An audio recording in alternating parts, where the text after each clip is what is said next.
Une fois de plus, l'Europe veut voir dans la Russie une menace.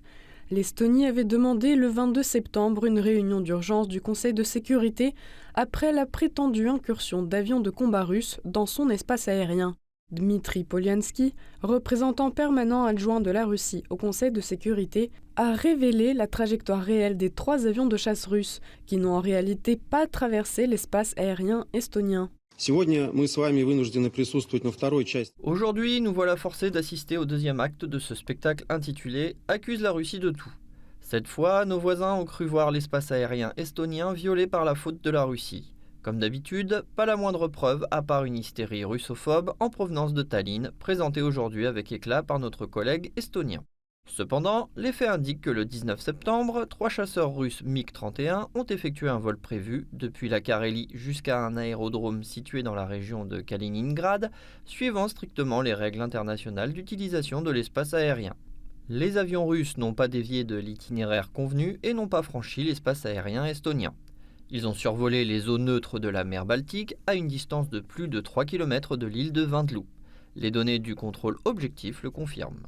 Coïncidence surprenante, juste après la déclaration estonienne sur les chasseurs prétendument russes, le ministre estonien de la Défense a déclaré au Télégraphe qu'il était prêt à accueillir des chasseurs nucléaires britanniques. Cependant, la nécessité tactique réelle de leur déploiement en Estonie est douteuse.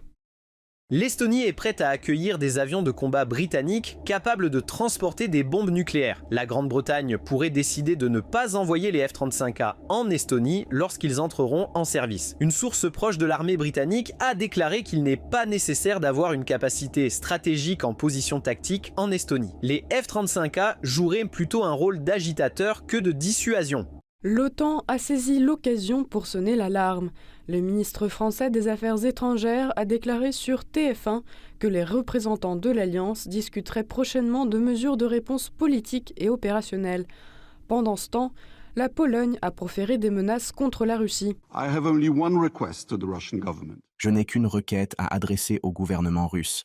Si un missile ou un appareil pénètre de nouveau notre espace aérien sans autorisation, délibérément ou par erreur, et qu'il est abattu, entraînant la chute de ces débris sur le territoire de l'OTAN, je vous demande de ne pas venir vous en plaindre ici. Vous êtes prévenus. La question des drones non identifiés est un sujet brûlant au sein de l'OTAN.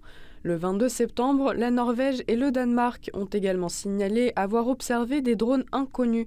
Bien que le chef de l'OTAN affirme qu'il est trop tôt pour déterminer si la Russie est impliquée dans cet incident, il reste à voir dans quelle mesure les pays de l'OTAN l'exploiteront.